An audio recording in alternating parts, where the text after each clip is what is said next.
Complain की और FIR cut गई और उनको क्वेटा से पहले शायद वो लाहौर गए, फिर लाहौर से वो यहाँ लाया गया। जब उनको यहाँ लाया गया तो बुकला जिस तरह निकले पूरे कराची के, सारे सिंध बार के, कराची बार के, जो कि हमारी जमात के नहीं भी थे, जो कॉमन बुकला थे, हमें तो आके कुछ बुकला मिले जो पीपल्स पार्टी कहते हैं, पीपल्स पार्टी की पार्टी में है, लेकिन ये बात बड़ी जुल्म बड़ा हो रहा है। बल्कि वहाँ निहाल हाशमी साहब भी थे, वो तो हमारी जमात के नहीं हैं, सारे वहाँ मौजूद थे, क्योंकि एक कानून की धज्जियाँ उड़ाई जा रही थी।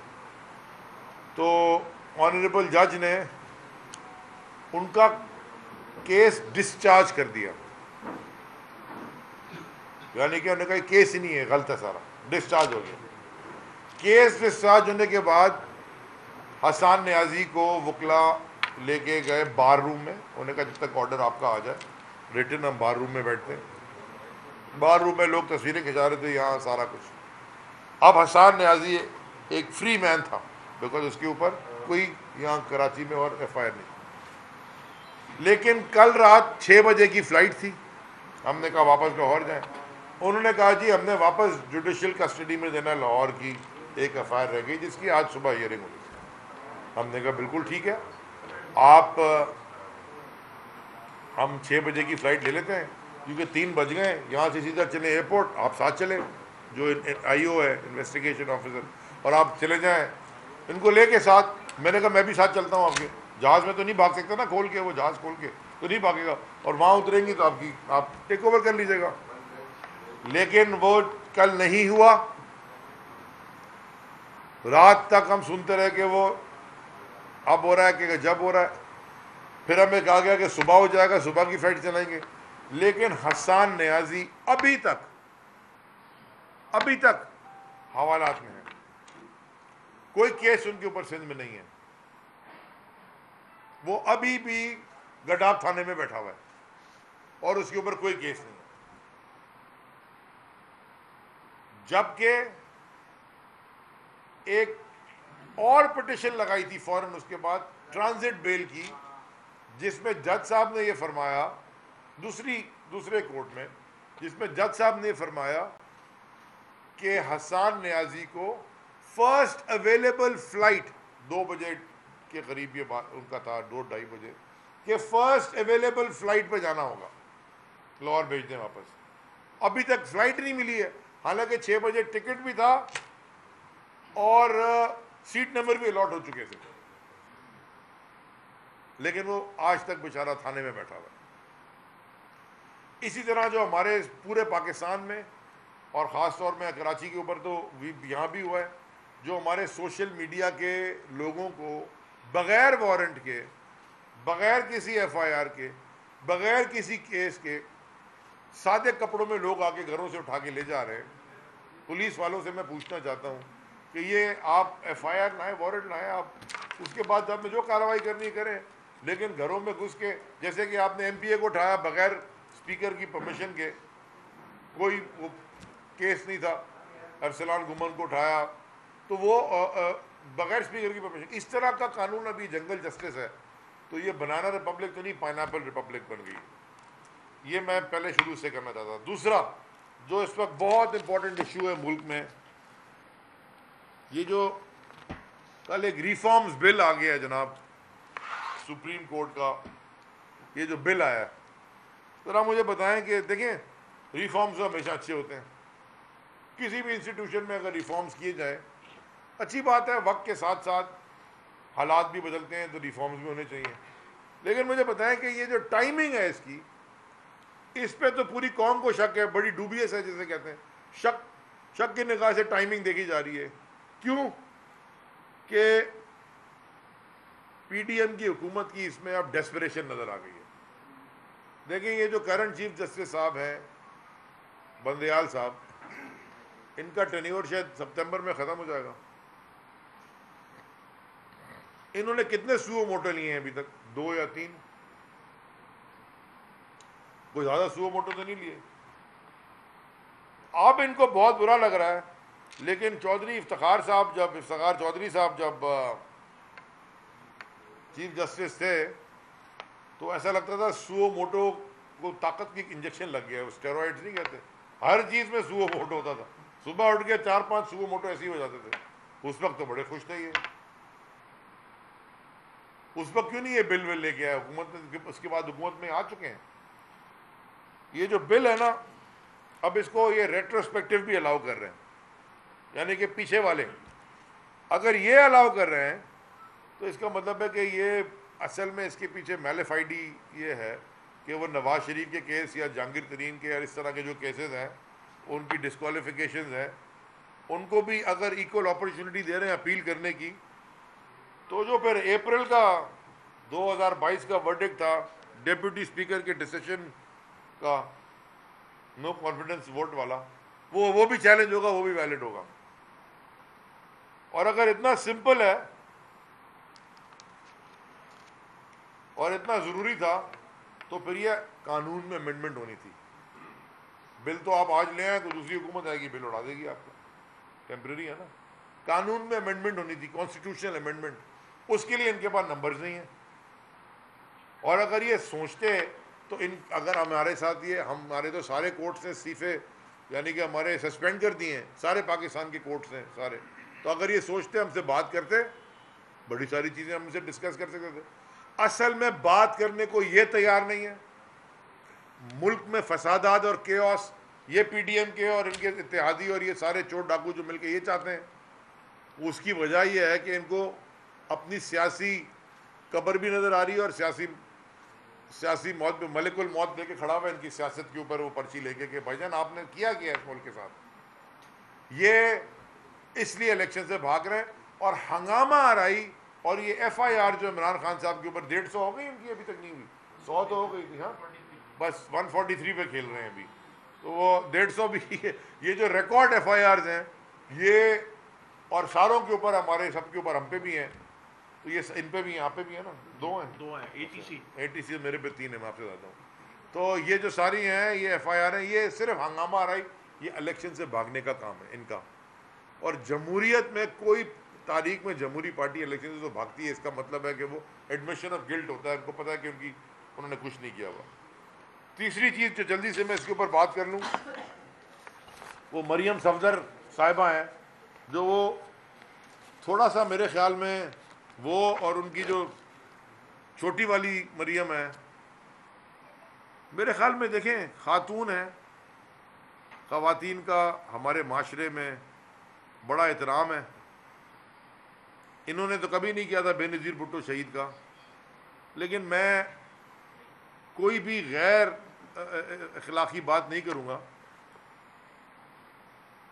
वैसे भी रमज़ान है, लेकिन जिस तरह की ज़बान ये इस्तेमाल कर रहे हैं हमारे चेयरमैन के लिए, वो कहती हैं 10 थप्पड़ मारने चाहिए। वो एक nuclear powered Islamic Republic, Islamic state, Islamic मुल्क, मुमलिकत खुदादाद का इंटीरियर मिनिस्टर कत्ल की धमकी दे देता है पाकिस्तान के सबसे बड़े लीडर को।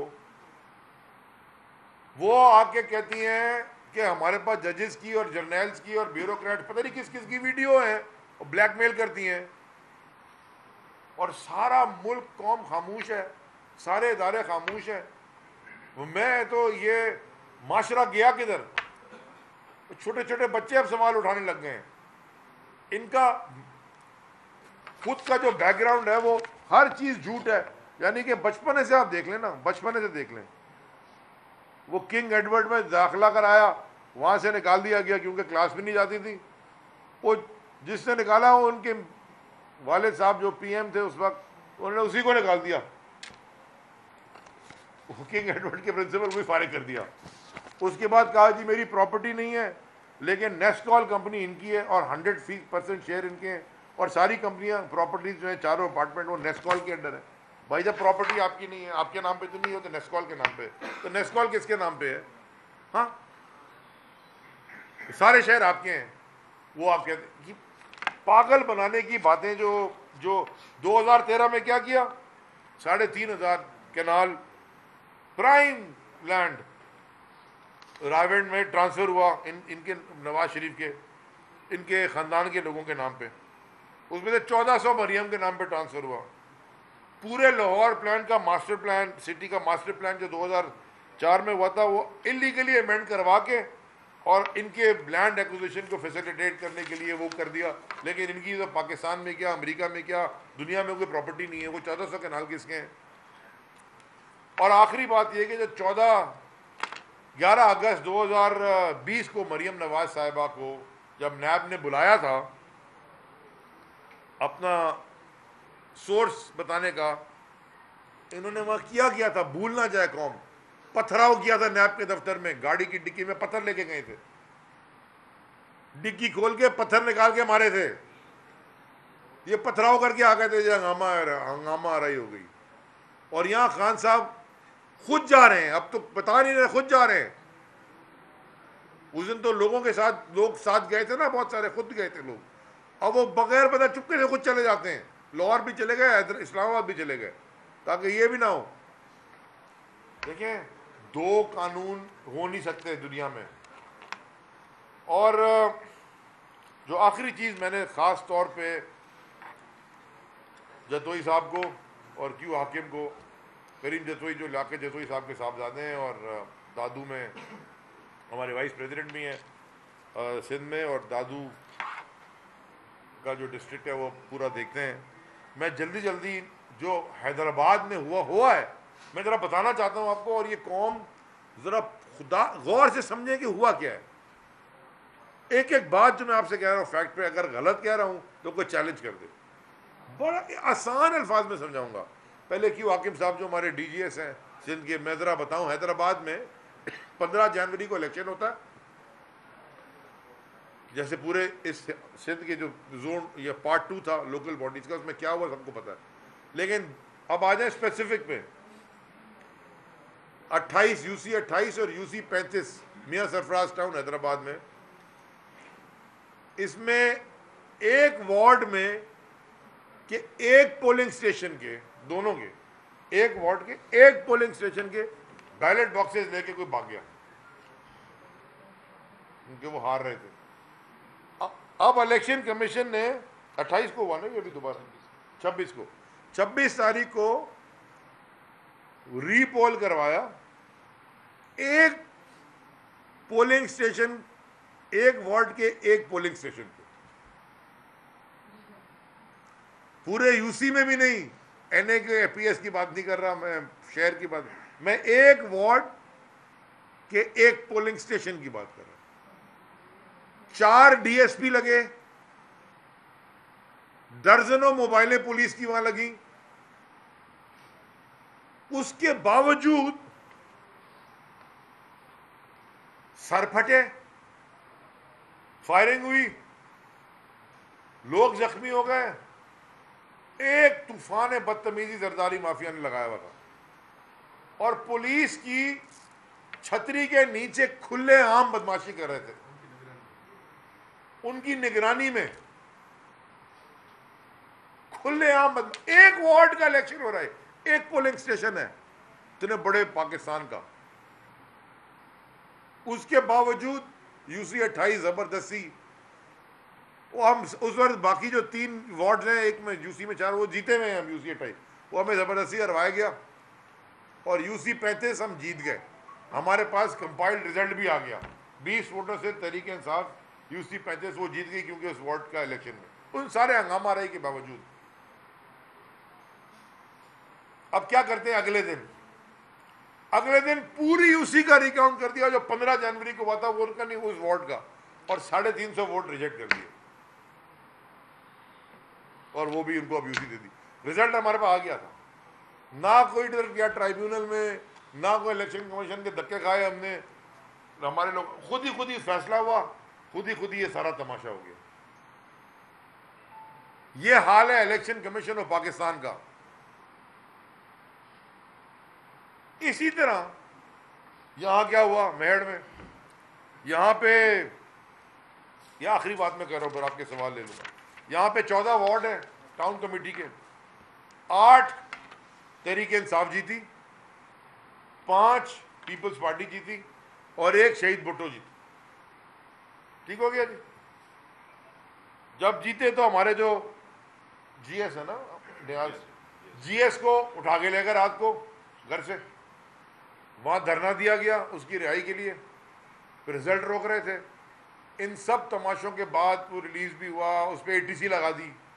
सच क्यों बोला? सच नहीं बोलो एटीसी लग जाएगी। कौम को ये ना तरबियत हो के सच बोलें, कौम को नहीं दिखाना कहीं इलेक्शन में धांधली हो रही है, कौम को ये नहीं बताना कि लूटमार हो रही है, कोई आपने मोबाइल में वीडियो बना के सोशल मीडिया पर लगा दी, एटीसी आप पे लग जाएगी। आप झूठ बोलें, आप माल बनाएं, आप जो मर्जी कानून तोड़ लें, वो उसके ऊपर आपको बड़े से बड़ा दफ्तर मिल जाएगा। अगर आपने सच बोल दिया आप पे एटीसी लग जाएगी। खैर उस बेचारे को एटीसी में उठा के ले गए, धरना हुआ, सारा कुछ हुआ। अब क्या हो रहा है? अब अच्छा, आरओ कौन था जी? सेप्को का एक्सीएम, इलेक्शन कमाने का मास्टर होगा वो शायद, है ना? हो सकता है ना, मुझे तो नहीं पता। सेप्को में इलेक्शन की ट्रेनिंग भी होती है कि जी आप सेप्को में गए, आप इलेक्शन तो जरूर करवा सकते हैं। डीआरओ डीसी साहब, अब वो इलेक्शन जीत गए, टाउन कमेटी अब आ रही है तहरीक इंसाफ के पास। ये मुराद अली शाह साहब भी बाजू वाला हल्के में, वो by the way Murad Ali Shah के बारे में बता दूं, अपने घर की यूसी हार गए। जो उनके घर की यूसी थी वो हार गए अल्हम्दुलिल्लाह।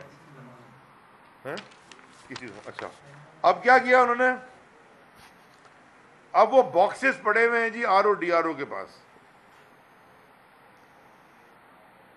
और अब क्या कर रहे हैं? वो कहते हैं जी सारा रिकाउंट होगा, और डबल स्टैंपिंग कितनी पीछे कर बैठे हैं, कोई देखने वाला नहीं है, कोई कस्टोडियन मैलिफाइड है, और ये अब फिर रिजल्ट चेंज करने के मूड में। हाँ इन्होंने ही रखे हैं ना। खुद इलेक्शन कमीशन में जब हम गए, जब ये पेशी भुगती, वहाँ शहीद गनी बैठा हुआ और एक दो मिनिस्टर और बैठे हुए इनके, और जो डीआरओ आरओ आ रहे थे वो एजुकेशन डिपार्टमेंट का, फलां डिपार्टमेंट का, फलां डिपार्टमेंट का, वो पहले आगे बोले साईं, साईं के आगे पहले पाँव को हाथ लगाए, फिर जाए जाके खड़े थे इलेक्शन कमीशन के आगे। भाई ये अगर अपने मिनिस्टरों के आगे कैसे खड़ा होगा? अगर इस तरह इलेक्शन करवाया है तो हमने तो इसलिए बल्दियाती इलेक्शन रिजेक्ट कर दिया था, लेकिन मैं ये ज़रूर बताना चाहता था कि उस इलेक्शन के गुजरने के 2-2.5 महीने गुजरने के बाद भी ये किस तरह की धांधली कर रहे हैं। लेकिन इंशाअल्लाह ये बातें एक्सपोज करना ज़रूरी होती हैं, बताना ज़रूरी होती हैं, लेकिन इंशाअल्लाह मुल्क में अभी भी समझता हूँ कि जितना एक्सपोज हो गया ये पूरा सिस्टम अवाम के सामने, अगला इलेक्शन जब होगा अवाम इनको इस तरह रिजेक्ट करेगी जैसे कि कभी तारीख में नहीं हुआ। आपकी बहुत मेहरबानी जी सर। सर भुट्टो जरदारी ने कल बड़ा मुतालबा कर दिया है कि आइन शिकनी पर सदर आरिफ अलवी, वज़ीर आज़म इमरान खान और कासिम सूरी पर मुकदमा जो है वो चलाया जाए। एक तो उन्होंने ये मुतालबा किया। दूसरा ये बताएं कि कल कुछ एहसास हुआ कि काश अगर पीटीआई कौमी असम्बली के अंदर होती तो ये जो एक तरफा कानून साजी हो रही है उसमें कुछ तो रुकावट बनती।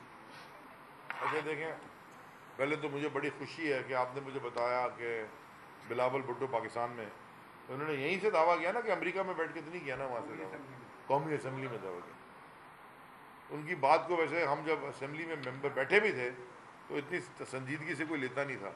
अक्सर मैं देखता था जब वो तकरीर कर रहे हैं तो 4-5 जो साथ बैठे होते थे ना उनके आली मवाली, वो तो होते थे, बाकी उनके अपने लोग भी बाहर चले आते थे, क्योंकि वो आवाज़ ऐसी है ना कि वो बर्दाश्त से बाहर है। हमारे तो कम से कम मैंने आज तक उनकी तकरीर पूरी नहीं सुनी, बाहर ही चला था। हालांकि मुझे कहा भी गया कि आप क्यों नहीं इसका जवाब देते, मैंने कहा इसको सुनेगा कौन इसका जवाब देने के लिए, इसको सुनना पड़ेगा। और जिसमें बर्दाश्त है, तो हमाद और मुराद ने बर्दाश्त की ताकत ज़्यादा थी मुझसे, ये आवाज़ सुनने की ब्रेक फेल हुई भी, वो जवाब देते थे। तो इनकी बात को ज़्यादा सीरियसली लिया मत करें, ही मीन्स नथिंग, वो यानी कि वो उनको पता ही नहीं वो क्या कह रहे हैं। जहाँ तक आपने बात की कि हमें देखिए हमने असम्बली से इस्तीफ़ा क्यों दिया था, उसकी रीज़न बड़ी सिंपल थी, क्योंकि जब भी दुनिया में कोई वोट ऑफ नो कॉन्फिडेंस होता है तो फ़ौरन फ्रेश मैंडेट के लिए जाती है हुकूमत, जो भी आती है जिसके खिलाफ वोट ऑफ नो कॉन्फिडेंस होता है, जो लेके आता है वो फ़ौरन फ्रेश मैंडेट के लिए जाता है इलेक्शन में। हमने इस्तीफ़ा दे दिया, हमने कहा कराओ, इन्होंने नहीं माना, नहीं मानने के बाद जब मैं कहा अच्छा नहीं मान रहे हम वापस आ रहे, तो कह रहे हैं हम मान रहे हैं। अब स्टेट कोर्ट्स ने भी दे दिया है। तो ये तो एक पूरा बहुत डीप रूटेड तमाशा है। मैं तो सिर्फ ये सारी ताकत जो भी पाकिस्तान में ताकतवर तबके हैं जो मुल्क के फैसले कर रहे हैं, मेरी उनसे दोबारा हर प्रेस कॉन्फ्रेंस में आप सारे मेरे भाई बैठे होते हैं, मैं एक ही आजिज़ाना गुजारिश करता हूँ कि ये एक किताब है लिखी हुई, आईन पाकिस्तान, कॉन्स्टिट्यूशन ऑफ पाकिस्तान। तो आईन पाकिस्तान में ना बहुत सारी चीज़ें क्लियरली डिफाइंड हैं, और उसके बाद जो आईन पाकिस्तान में बहुत सारी चीज़ें जिनमें क्लैरिटी चाहिए थी, उसमें PLD यानी कि केसेस भरे हुए हैं और जजमेंट भरी हुई हैं। अगर हम कानून और आइन के दायरे में रह के फैसले करेंगे, हमारा कोई ये इशू सॉल्व हो जाएंगे। लेकिन अगर हम अपनी ज़ात की यानी ज़ाती अना और गुरूर पे या बदला लेना है मैंने जी, तो ऐसे करके ये मुल्क डूब जाएगा, और जिसका बड़ा खदशा है। कल एक ट्वीट मैंने देखी कल कि इस्तांबुल से एक किसी ने ट्वीट की थी तस्वीर लगा के, इस्तांबुल से फ्लाइट आ रही थी इस्लामाबाद, उस पूरी फ्लाइट में एक आदमी बैठा हुआ था, अकेला आया। उसने तस्वीर लगाई कि ये कमाल है कि पूरे कैबिन में मैं अकेला बैठा हूं। तो वो कहता है मैंने जब पूछा स्टाफ से कि यार इतनी लंबी फ्लाइट है टर्किश एयरलाइन की, खाली आ रही है, तुम चला क्यों रहे हो? उसने कहा वापसी में सीटें नहीं मिल रही, भरी हुई जा रही है फुल। इसका मतलब आपको पता है, एग्जिडस हो रहा है, यहां से लोग निकल रहे हैं। आप में से हम में से जिसको भी मौका मिलेगा वो कहता है निकलो उधर से। मिलियन लोग जा चुके हैं। आपको वापसी में दुबई से कराची आना है, प्रॉब्लम ही कोई नहीं है। हाँ, CM भी मैंने सुना कनाडा गए में लाइसेंस बनवाने किसी को। Thank you. और यहां से जाने की आप सीट करके दिखाएं जरा। रमजान में तो ट्रैवल कम होती है ना, वहां भी खास तौर पे मिडल ईस्ट में भी वीज़ों में टाइम ज़्यादा लगता है, कम यानी कि जल्दी बंद हो जाते हैं दफातर। आप सीटें देखें जरा। अब तो आप एमिरेट्स की टिकट ट्रैवल एजेंट देते नहीं, आपको क्रेडिट कार्ड पे लेनी पड़ती है। ट्रैवल एजेंट इशू ही नहीं कर रहा क्योंकि वो टिकट ले ही नहीं रहे, क्योंकि आप पेमेंट नहीं कर रहे। ये हाल कर दिया मुझे। सर आज अखबारात में एक खबर आई है कि PTI मुज़ाकरात के लिए तैयार है, लेकिन इमरान खान ने ये कहा है कि मुज़ाकरात PTM से नहीं करेंगे, बाकी करेंगे। तो बाकी किसके साथ? मेरी नजर से बड़ा खान साहब का इसमें उन्होंने कहा है कि ये 1 पॉइंट एजेंडा, आप हमें इलेक्शन की तारीख दें। वो तो पहले तो से कह रहे हैं। मेहरबानी।